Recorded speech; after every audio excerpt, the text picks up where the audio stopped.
So hello दोस्तों, कैसे हो आप सभी। मेरा नाम है अक्षय एंड आपका स्वागत है डेजर्ट राइडर के एक और नए वीडियो में। एंड सामने चेकआउट कर सकते हो व्यू, तो इसको देख के काफ़ी आप लोग अच्छा लग रहा होगा एंड नज़ारा एक्चुअली मुझे भी अच्छा लग रहा है। तो मैंने सोचा क्यों ना एक नई जगह पे जब हम आ ही रखे हैं तो हमारे साथ में एक बाइक भी आ रखी है 10R, जो कि BS6 मॉडल है। एंड ये हमारे साथ में भैया है VR कुंडू भैया, उन्हीं की बाइक है। तो मैं सोचा जब इस खूबसूरत नज़ारे के सामने आपके ये बाइक दिख रही है तो क्यों ना इसका एक ओनरशिप रिव्यू कर दिया जाए और इसके बारे में जान लिया जाए। बाकी आप लोगों को नज़ारा कैसा लग रहा है एक बार बताना। एंड किस किस को पता, अगर आप हरिद्वार से हो तो एक बार कमेंट में बता देना ये जहाँ कौन सी है। काफ़ी कम लोगों को पता होगा कि ऐसी कोई लोकेशन भी अपने हरिद्वार में है। तो फिलहाल चेकआउट कर सकते हो, ये अपनी जो है कावासाकी निंजा ZX 10R। काफ़ी फ़ैन फॉलोइंग है इस बाइक की। एंड जो भी इस बाइक को देखता है भाई, मतलब मैं चला रहा हूँ अपनी BMW S1000 RR। देखो चलाने में तो मुझे ऊपर लगती है वो, लेकिन इसका क्या है कि जब भी इसे बाइक को मैं लेके निकलता हूँ या फिर आज मैंने चलाई तो लोग क्या भाई भाग भाग के आ रहे हैं अपने पास। इतना भाई रोड प्रेजेंस इतना तगड़ा है ना, जो रिएक्शन मिलते हैं लोगों के, इसीलिए ये बाइक इतनी पॉपुलर हो रखी है। जितना यूट्यूबर वगैरह है 10R को ले रहा है, क्योंकि जो लोगों के रिएक्शन है इसे देख कर अलग ही निकलते हैं। ऊपर से इसका जो कलर है ग्रीन कलर, भाई दूर से पहचान में आता है। अगर आप ग्रीन कलर की बाइक कोई भी लेके चलते हो ना, चाहे वो निंजा 300 ही हो, तो लोग भाग के आते हैं, कहते हैं भैया 10R है 10R है। ऐसा कुछ हाल है अपने इधर। एक्चुअली जहाँ पे देखो दिल्ली मुंबई वगैरह में ये तो आपको पता है कि सबको पता लग जाता है 10R है। लेकिन जो अपना इधर का एरिया ना, जो गांव वगैरह का फिर कोई नॉर्मल सिटीज़ है, छोटी सिटीज़ है, तो उनमें क्या लोगों को इतना पता नहीं कि 10R कौन सी बाइक है। लेकिन जहाँ वो ग्रीन कलर देखते हैं ना, ग्रीन कलर देखते हैं, सबसे पहले जो नाम बच्चों के आजकल मुंह पे रटा हुआ है वो है कावासाकी ZX 10R। तो इंट्रो थोड़ा लंबा हो गया, तो इससे पहले कुंडू भैया को बुला लिया जाए ताकि वीडियो थोड़ी छोटी हो जाए एंड आप लोगों को ज़्यादा टाइम वेस्ट ना हो। तो चलिए शुरू करते हैं। सो हमारे साथ जो इस बाइक के ओनर है VR कुंडू भैया, वो आ चुके हैं। आ जाओगे थोड़ा, मैं आ गया। ये एंट्री अच्छी थी। सो भैया इस बाइक के बारे में थोड़ा बता दो, इंट्रो आप ही बता दो। मैंने तो एक्चुअली बता दिया कावासाकी निंजा ZX 10R, बस इतना मुझे पता है, बाकी सब आप ही बताओ। थोड़ा इंट्रो बता दो भाई हमारे ये व्यूअर्स को। जो चेंज होके आई थी 2023 में, जो शेप चेंज हुई थी वो वाली शेप है हाँ जी। ZX 10R। और एसेसरीज़ का आई थिंक शायद बता ही दिया होगा। बाकी पावर वगैरह पिछले से थोड़ा इसमें चेंज आया था।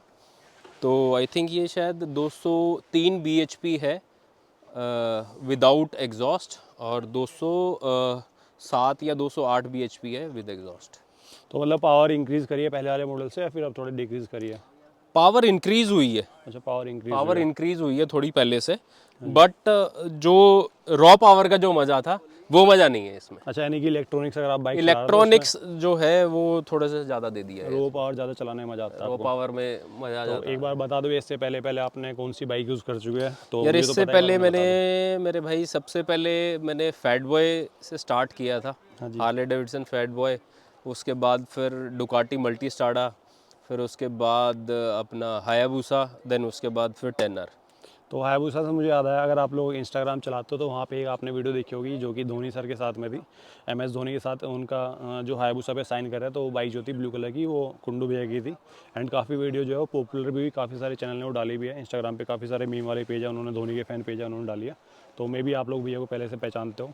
तो वो भैया ही थे एक्चुअली। कितना टाइम लगा था आपको साइन लेने के लिए उसमें? वैसे तो आपने यार बता रखा है, एक साइन बार बता लेने दो। के लिए मेरे को तकरीबन 5 दिन लगे थे। 5वें दिन जो है मैं मिल पाया था उनसे। 4 दिन का मेरे को वेट करना पड़ा था उनके घर के बाहर, अच्छा जी। और 5वें दिन में मिल पाया था। तब मेरे को जो है वो मुलाकात मेरी हुई, और बाइक पे मेरे को ऑटोग्राफ मिला और मेरी टी शर्ट पे ऑटोग्राफ मिला, और कुछ टाइम भी मिला मेरे को उनसे बात करने के लिए। तो एक लाइफ टाइम मेमोरी आपके लिए लाइफ टाइम मेमोरी क्रिएट है होगी। यार वो मेरे लिए। चलो वो अब तो थोड़ा बहुत बाइक बड़ा का। अचीवमेंट था एक बाइकर के नाते मेरे लिए। चलो अब एक चीज़ बताओ भैया, हाँ मतलब जी। 10R आपने मतलब इतनी सारी बाइकें चलाई है, तो 10R किस पर्पज़ से, मतलब क्या सोच के आपने 10R ली कि आपको 10R लेनी चाहिए? यार देखो, 2-3 चीज़ें हैं। एक तो लीटर क्लास में मेरे हिसाब से बड़े रेयर ही जो है वो ऑप्शंस हैं आपके पास। 10R होगी, S1000 RR होगी, हायाबूसा आपकी जो है वो थोड़ा सा हायर उसमें आ जाती है, और वेट रेशियो ज़्यादा है अगर मैं जेन 3 लेता तो इसलिए मैंने उसको अवॉइड कर दिया। तो S1000 का अभी मेरा बजट था नहीं, तो मैंने सोचा कि चलो 10R ले लेते हैं। तो मेरा जो था वो बजट की वजह से मैंने 10R ली। बट ये है कि थोड़ा सा देखा जाए तो मैं काफ़ी ज़्यादा हद तक सेटिस्फाई हूँ 10R से। 10R से। अच्छा, इसका आपका जो सर्विसिंग एक्सपीरियंस है वो कैसा है? जो मतलब कावासाकी शोरूम एक्चुअली हर जगह मिल जाता है, तो एक बार बता दो, मतलब जो इसके पार्ट्स वगैरह है, फिर सर्विसिंग का कैसा एक्सपीरियंस है आपका अब तक? यार देखो, कावासाकी का क्या है, कावासाकी एक तरह से ये लगाओ जैसे लोकल आप हीरो होंडा का देख लो या कोई भी सर्विस सेंटर देख लो, उसका मिल जाता है। हाँ ऐसे ही जी। कावासाकी आप ऑल ओवर इंडिया कहीं में भी जाओ तो कावासाकी के पार्ट्स या सर्विस और हर तरह की चीज़ें आपको जो है वो अवेलेबल हो जाती हैं, ईजिली मिल जाता है। ईजिली मिल जाती हैं। अच्छा, कितना चला चुके हो भैया आप इस बाइक को? यार मेरे हिसाब से अभी तक ये 14 हज़ार के आसपास चल चुकी है। 13-14 हज़ार किलोमीटर ये चला चुके हैं इस बाइक को। तो कैसा एक्सपीरियंस है, मतलब राइडिंग एक्सपीरियंस कैसा रहा? एक्सपीरियंस बहुत अच्छा रहा, बहुत बढ़िया रहा। मतलब S1000 से तो कंपेयर नहीं करूँगा मैं इसको, हाँ जी। लेकिन अगर हायाबुसा से कंपेयर करूँगा तो उससे मच बेटर है। ब्रेकिंग, पावर, कंट्रोल, काफ़ी चीज़ें हैं जो वो बहुत बढ़िया हैं। अच्छा, हायाबुसा की जो ब्रेकिंग है उसमें थोड़ा सा इशू बताते हैं ब्रेकिंग लोग। में तो इशू इसकी है। ब्रेकिंग कैसी लगी आपको? इसकी ब्रेकिंग बहुत अच्छी है। एक्चुअली उसका बॉडी वेट ज़्यादा है, आई थिंक इस वजह से शायद हो सकता है ब्रेकिंग अच्छी ना हो, बट इसका ये है बॉडी वेट उससे कम है, तो उस अकॉर्डिंगली जो है वो बहुत अच्छा है, ये चीज़ है। और भी एक बार बता दो इस बाइक के अंदर आपने क्या क्या एसएससीज आपने ऐड ऑन कर रखी है एंड आपको कितने की पड़ी थी? ऑन रोड कितने की पड़ रही है? वैसे तो सबको पता है ऑन रोड कितने आए, वो छोड़ दो, लेकिन एसएससी बता दो कि उससे अलग आपने कितना इसके ऊपर खर्चा कर रखा है। यार एसेसरीज में टोटल तो मैंने ऐसे कभी बैठ के राउंड ऑफ किया नहीं, वैसे बता देता हूँ क्या क्या है। आपने इसके अंदर कुछ कार्बन पार्ट्स भी लगा रखे हैं ना? हाँ, कुछ कार्बन पार्ट्स हमने एक बार वो लगाए भी बता हैं। देना ये दो। यहाँ पे इंजन कवर लगाया है, ये कार्बन है। हाँ जी। आपका ये प्रोटेक्टर लगा हुआ है इधर, क्रैश गार्ड लगा हुआ है। ये एक कार्बन पार्ट इधर भी लगा होगा इंजन पे। जो इंजन का कवर है टोटल आपका कार्बन इंजन पार्ट का लगा रखा कवर जो है वो हमने टोटल कार्बन किया है। अगर सामने से हम स्टार्ट करें तो ये हमने जो वाइज़र है वो चेंज कराया हुआ है, प्यूक का ये डबल बबल वाला है। वाइज़र हमने चेंज किया है, उसके अलावा हमने इसमें जो है वो ग्रिप्स जो है वो चेंज की है, बॉडी वेट हमने चेंज किया है, और इसमें हमने KNN का एयर फिल्टर चेंज किया है। उसके अलावा पीछे टेल आईडी हमने चेंज की है। इंडिकेटर हमने स्टॉक ही रखे, इंडिकेटर नहीं हमने हटाए हैं। और हमने एरो इसमें जो है वो रेस प्रो टाइटेनियम डाला है। अच्छा, इसमें एक चीज़ और मैं आपको बताता हूँ कि 10R में एक अच्छी चीज़ क्या है कि हेडर्स जो है वो टाइटेनियम के ही आते हैं, कंपनी फिटेड। तो आप अगर इसमें स्लिप ऑन भी लगाते हो तो आपका ये फुल सिस्टम बन जाता है, ये तो चीज़ वहाँ पे थोड़ा सा खर्चा बच ये जाता चीज़ है। मुझे भी थोड़ा फील हुई है जब मैंने S1000 उसके बाद मुझे लगा कि हाँ, इसके वो अंदर चीज़ हेडर इसमें अच्छा फील है। होते हैं कि यार एडिशनल आपको खर्चा नहीं करना पड़ता। बिल्कुल बिल्कुल तो एक बिल्कुल। राउंड फिगर बता दो आपने, मतलब कितना टोटल एस्टिमेट है, मतलब अराउंड राउंड फिगर बता टोटल दो। अराउंड मेरे हिसाब से जो है वो तकरीबन 2 सवा 2 लाख रुपए के आसपास का अभी है जो हमने इसमें ये लगाया। टोटल आपको जो है 21-21.5 के करीब जाके बाइक पड़ी है ना? 21.5 अच्छा, इसमें एक चीज़ वो पूछना है कि मतलब मोस्टली लोग एरो ही क्यों लगाते हैं 10R में? जितने मैंने 10R देखे सब एरो लगाते हैं, इसका बेनिफिट क्या है एरो का? यार एरो का बेनिफिट ये है, सबसे पहला तो ये है कि इस प्राइस रेंज में आपको जो है वो टाइटेनियम और कुछ अच्छा ऑप्शन मिलता नहीं है। हाँ जी। और दूसरा क्या है कि 10R में सबसे अच्छा जो साउंड आता है एक इनलाइन 4 इंजन का, वो एरो का ही आता है। मोस्टली लोग ये लगाते हैं। मोस्टली लोग इसीलिए जो है, आप जितने भी बाइकर्स को देखोगे वो एरो ही लगाए हुए मिलेंगे आपको। और एक बेनिफिट ये भी है कि डीबी कलर मिल जाता है। इसमें डीबी किलर मिल जाता है। और एक इसमें क्या है, जैसे डी कैट है तो इसमें यहाँ पे नॉर्मल नीचे से खुल जाता है, सीधा बैंड पे अटैच हो जाता है उसके साथ अटैच में। हो जाता है। अब जिन उसमें पहले मेरे पास थी उसमें कटवाना पड़ता था उसमें मुझे। आपको जो है वो कटाना पड़ता था, फिर वो सिस्टम था। इसमें क्या है, डीकेट का एक जस्ट बीच में एक पोर्शन होता है, वो आप निकाल दो और सीधा ये लगा दो, यानी इसमें आपको कुछ वो नहीं करना है, जो आपके स्टॉक है वो भी आपका एज इट इज रखा एज इट है। इज रहेगा। आप कभी कभी आपको भी बाद इसको में हटा सकते हो और उसको स्टॉक का लगा सकते हो, ये चीज़ रहती है। तो गाइस आज हमारे साथ है दी ग्रेट कुंडू भैया एंड कल हम भूल चुके थे अपने एग्जॉस्ट का साउंड सुनाना है 10R का, तो एक बार ये भी वीडियो में ऐड कर रहा हूँ और भी एक बार कॉल स्टार्ट कर भाई रहा ये साउंड सुना दो। सारी छपरी बाइक का एग्जॉस्ट साउंड सुनने के बाद हम इस नतीजे पे पहुंचे कि इसका हमें सुन लेना चाहिए। चलो ठीक है, वो छपरी लग रही तुम्हें लाल वाली, ये भी छपरी लग रही है अरे वाली। नहीं है, नहीं, मैं तो वो दोनों की बात हाँ, चलो ये हुई ना बात। भाई न्यूट्रल कर दिया? अरे ऐसे ही कर दो यार, नहीं, टेंट में तो जाएगी सीधी। सामने अरे शौचालय के अंदर में। पहली बार में न्यूट्रल कर दिया।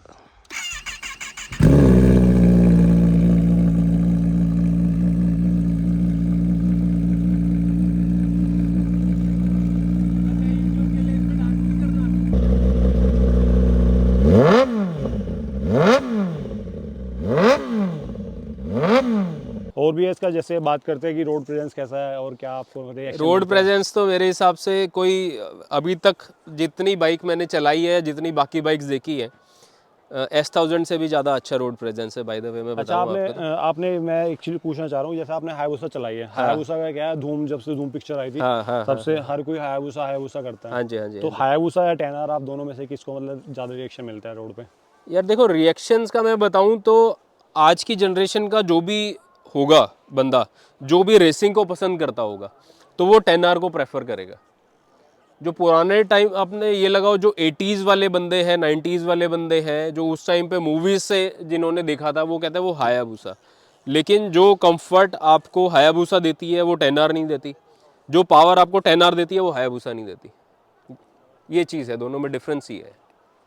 तो नहीं ज़्यादा रिएक्शन बच्चों को जो आ रहा है, एडल्ट वगैरह जो ज़्यादा रिएक्शन जो है वो कावासाकी 10R के आते ग्रीन कलर आपने जहाँ भी देखा वो 10R ही होगा। 10R ही उसके मन में यही थोट आता है पहला, सबसे पहला थोड़ी होता हैं। है सबसे पहला थॉट यही होता है। और भैया अगर थोड़ा इलेक्ट्रॉनिक्स की बता दो एक बार ना, कि जब बाइक के बारे में बात करें तो इलेक्ट्रॉनिक्स के अंदर आपको क्या क्या मिल जाता है? यार इलेक्ट्रॉनिक्स में हमें इसमें क्रूज कंट्रोल मिल जाता है, अलग अलग राइडिंग मोड्स मिल जाते हैं, जैसे रोड मोड है, रेन मोड है, स्पोर्ट्स मोड है, ठीक है, राइडर मोड है। राइडर में भी आपको 3-4 ऑप्शन मिल जाते हैं, आप अपने हिसाब से अलग अलग जो है वो सेट कर सकते हो। और क्रूज कंट्रोल मिल जाता है, ये इलेक्ट्रॉनिक्स में मिलता है। साथ में ABS तो है ही है। ABS प्रोटेक्शन वगैरह? हाँ जी, हाँ जी, ABS ट्रैक्शन कंट्रोल वो सब शिफ्टर, है, ऑटो ब्लीपर सब है इसके अंदर? क्विक शिफ्टर, ऑटो फ्लिपर वो सब है। तो इसमें ऐसा कुछ नहीं है कि टॉप मॉडल या फिर स्टैंडर्ड प्रो? नहीं नहीं, इसमें एक ही मॉडल आता है, कोई अलग अलग वेरिएंट नहीं है। तो ये चीज़ अच्छी है Kawasaki की, हाँ, एक ही model ये आपने चीज़ निकाल अच्छी है कि एक बाइक का एक ही मॉडल उन्होंने निकाला है, उसी के अंदर ही जो भी चीज़ें हैं वो उसी में ही है। ये अच्छी चीज़ है। तो आप क्या सजेस्ट करना चाहोगे कि अगर कोई इस वीडियो को देख रहा है तो अगर वो पूछना चाह रहा है कि Kawasaki लेनी चाहिए, आप किस पर्पज़ के लिए लेनी चाहिए, और ये रोड के हिसाब से कैसी है, नॉर्मल सिटी के हिसाब से कैसी है, एंड हाईवे के हिसाब से कैसी है, एक बार वो और बता दो। देखो सिंपल सा है, अगर आपको लॉन्ग राइड करनी है हाँ जी। तो मैं नहीं बोलूँगा कि आप 10R लो। स्पोर्ट्स बाइक उसके लिए है ही नहीं। स्पोर्ट्स बाइक लॉन्ग राइड के लिए है ही नहीं, तो आप कोई टूरर बाइक ले लो, वो आपके लिए अच्छी रहेगी। आपको ये है कि आपको सिटी राइड करनी है, आपको 100-200 किलोमीटर के रेडियस में जो है वो जाना है कहीं पे, या आपको पावर का ज़्यादा शौक है, आपको पावर चाहिए, क्विक पावर चाहिए, क्विक रिस्पॉन्स चाहिए, देन फिर आप जो है वो 10R ले सकते हो। मतलब एज ए शौकीन तौर पे आप इसे रख सकते हो? शौकीन तौर पे आप इसको रख सकते हो। ये भी बेसिस के लिए नहीं है? Regular basis. और सिटीज़ के हिसाब से कैसा है अगर आप? सिटीज़ के हिसाब से कंपेयर टू अदर बाइक्स मतलब ठीक है, इतना हिटिंग इशू नहीं है, इतना ज़्यादा मतलब हार्ड नहीं चलती है, तो आप सिटीज़ में भी जो है वो चला सकते हो, कोई ऐसा इशू नहीं है। एक मन में अभी क्वेश्चन मेरे आया कि जैसे 10R है, काफ़ी पॉपुलर बाइक है, हाँ। आजकल यूट्यूबर भी हर कोई 10R ले रहा है, हाँ, हाँ, और हर किसी ने इसकी जो हाइप है बहुत नीचे से ऊपर बना रखी है, बहुत ज़्यादा। हाँ, हाँ। तो इसके साथ साथ ना इसके साथ एक नाम और जुड़ चुका है बाइक के साथ, आप शायद समझिए, इसके डेथ मशीन कहा जाता है। डेथ मशीन कहा जाता है, हाँ जी। तो हाँ ये जी। आपके हिसाब से मतलब ये सही में है या फिर लोगों ने वैसे ही हवाबाजी बना रखी है बस? नहीं नहीं, ये एक्चुअल में है, लेकिन उनके लिए है कि जो सीधा 300, 400 या 500 सीसी से सीधा अगर कोई 1000 सीसी पे आता है, हाँ जी। ठीक है, और वो ऐसी बाइक पे आता है जो रॉ पावर है, हाँ जी। तो फिर आपको प्रॉब्लम करेगी। आपने अगर जैसे पहले 600 सीसी चलाई है, उसके बाद कोई 800 या 900 सीसी चलाई, उसके बाद आप अगर स्टेप बाय स्टेप आप अगर आए हो तो आपको प्रॉब्लम नहीं करेगी। ठीक है। और अगर आपने ये है सीधा कोई आप 400-500 सीसी चला रहे थे या 150 सीसी चला रहे थे और सीधा उठ के आपने 10R ले ली है, फिर आपको प्रॉब्लम करेगी। यानी किसी नॉर्मल आप बाइक चला रहे हो, आपने किसी ऐसे बंदे को हाथ में दे दो, थ्रोटल खींचेगा, थ्रॉटल खींचेगा वो गिर जाएगा, ये नीचे से निकल जाएगी, कंट्रोल नहीं होती है। कंट्रोल नहीं होगी। और इसका हैंडल होगा वोबलिंग का हाँ, वॉबलिंग का है इसमें इशू। वॉबलिंग का इशू कैसे है वो भी मैं एक बताता हूँ। अपना अपना राइडिंग का तरीका होता हाँ जी। है, हालांकि आज तक मेरे को कभी ऐसा आया नहीं, मैं इसको पूरा 299 टच करा के लाया हूँ, मेरे को ऐसा कभी इशू आया नहीं है। वो क्या होता है, स्पोर्ट्स मोड पे जब आप जो है वो अगर चल रहे हो और एकदम से आपने अगर थ्रॉटल लिया तो ये हल्का सा इसका टायर उठेगा।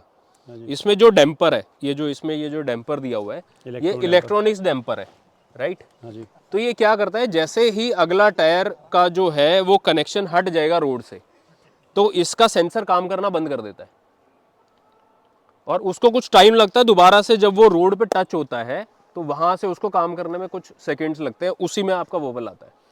मतलब अगर आपने वो कुछ सेकंड कंट्रोल कर लिया फिर कोई दिक्कत नहीं है। मतलब ये मशीन क्या एक्सपीरियंस मांगती है? एक्सपीरियंस जहाँ मांगती तक है। है ना, लग रहा है हाँ, किसी नए बंदे के हाथ में दिक्कत है। देखो 10R मेरा मतलब बहुत टाइम से ये था कि मेरे को 10R लेनी है, लेकिन मैंने 10R के लिए पहले जो है वो स्टेप बाय स्टेप 2-3 बाइकें चलाई।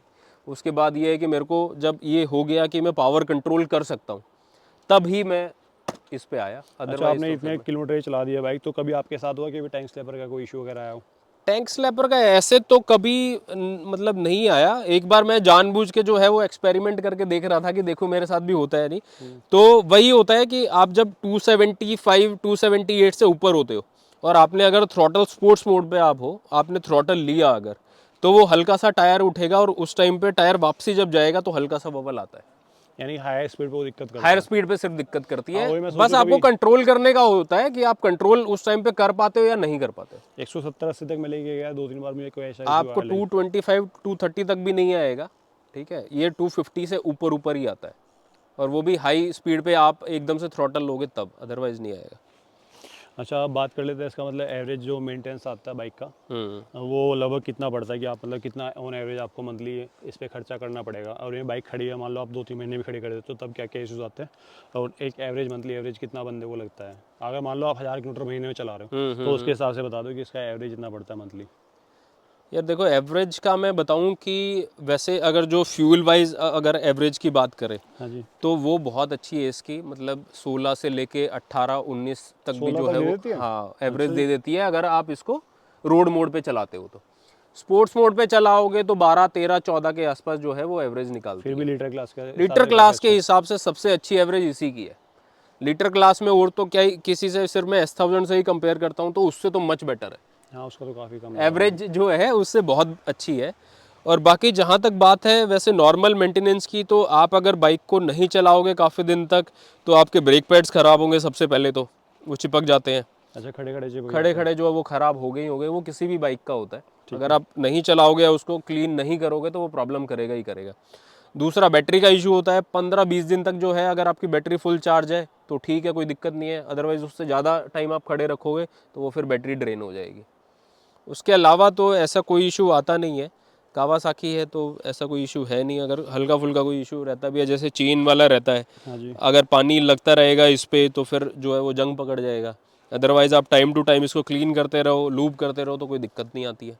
बाकी ऐसा मेंटेनेंस वाइज जो है वो कावासाकी से अच्छा मेरे को कुछ लगा नहीं। फ्यूल टायर का, ब्रेक पैड का एंड ये तो खर्चा मतलब नॉर्मली चलता ये तो रहता नॉर्मल रहता ही रहता है, आप जितना चलाओगे उस हिसाब से है ही। हर है। एक टायर कितना चलता है इसका? आप देखो, व्हीली वगैरह नहीं मारते हो हाँ जी, तो आपका 8,000 के आसपास जो है वो 7,000 से 8,000 किलोमीटर 7-8 टायर किलोमीटर चल जाता है। हाँ जी, जो सॉफ्ट कंपाउंड टायर होता सॉफ्ट है, चल कंपाउंड जाता टायर है होता उतना। है, हाँ। और आप ये है कि आप व्हीली मारते हो तो आप 4,000 पे भी टायर घिसा दोगे। अच्छा, पीछे पूरा वो ट्रैक्शन। हाँ, क्योंकि पूरा जो बॉडी वेट है बाइक का, आपका जो पूरा बॉडी वेट है वो सिर्फ एक ही टायर पे आता है, हाँ जी, तो वो टायर घिसेगा घिसेगा। आजकल लोग क्या कर रहे हैं ना, पुराने यूज टायर जो है वो डलवा रहे हैं काफ़ी बाइक्स में। इश्यूज आ रहे हो। उसमें बहुत ज़्यादा इश्यूज आ रहे हैं, बहुत ज़्यादा एक्सीडेंट हुए हैं। एक हमारे दोस्त के साथ भी हायाबुसा पे हुआ था, यमुना एक्सप्रेस वे पे, वो बहुत मुश्किल से बचा। तो प्लीज़ जो है वो नए टायर लो, भले थोड़ा रुक के कम बजट वाला भी हो तो भी ले लो, पर यूज़ टायर मत लो प्लीज़। तो भैया एक बार व्यूअर्स को बता दो कि लास्ट में कुछ मैसेज आप देना चाहते हो तो फिर वीडियो का एंड करेंगे।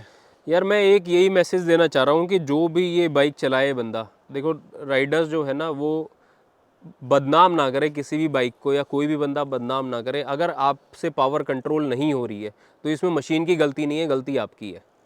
ठीक है, आपको अगर बाइक कंट्रोल करनी नहीं आ रही है, कोई भी अगर बाइक है, वो भले ही S1000 है या ये है 900 है, कोई भी बाइक है, तो ये नहीं है कि बाइक अगर आपको पावर कंट्रोल नहीं हो रही तो वो बाइक ख़राब है। बाइक कोई ख़राब नहीं होती है, बाइक सब कंपनी बहुत ज़्यादा रिसर्च करके बनाती है। आपसे पावर कंट्रोल नहीं हो रही है तो आप प्लीज़ थोड़ा सा पहले प्रैक्टिस करो, फिर उस हिसाब से वो बाइक लो, ताकि आप भी सेफ़ रहो, आपके साथ वाले भी सेफ़ रहें, आपके घर वाले भी सेफ़ रहें। बस यही बोलना है। क्योंकि मुझे यहाँ तक मतलब इतनी सारी मैंने वीडियोस देखी है, ज़्यादा एक्सीडेंट की जो लीटर क्लास की है सबसे ज़्यादा मतलब यही बदनाम है यही 10 बताना। आर में। तो वही है, थोड़ा ध्यान से चलो। अगर आप रोड पे चल रहे हो, पावर को आप इतना जब तक आपको लग रहा है कि आप कंट्रोल नहीं कर पाए तब तक उससे ऊपर मत जाओ भाई। हर किसी को पता होता है अपने दिमाग में कि अपनी जो लिमिट है वो वहाँ पे है। अपनी लिमिट को आप पुश करोगे तो वो आपके लिए दिक्कत होगी जब तक आपका एक्सपीरियंस ना हो। सो आपको ये वीडियो कैसी लगी एक बार कमेंट में बता देना। बाकी भैया का चैनल है, इधर चेकआउट कर सकते हो आप, VR कुंडू नाम से, यहाँ पे लिखा हुआ आगे एंड इधर भी है। बाकी यूट्यूब पे तो भैया कमेंट डालते हैं, इंस्टाग्राम पे आप लोग चाहो तो भैया को फॉलो कर सकते हैं, यूट्यूब पे भी सब्सक्राइब कर लेना।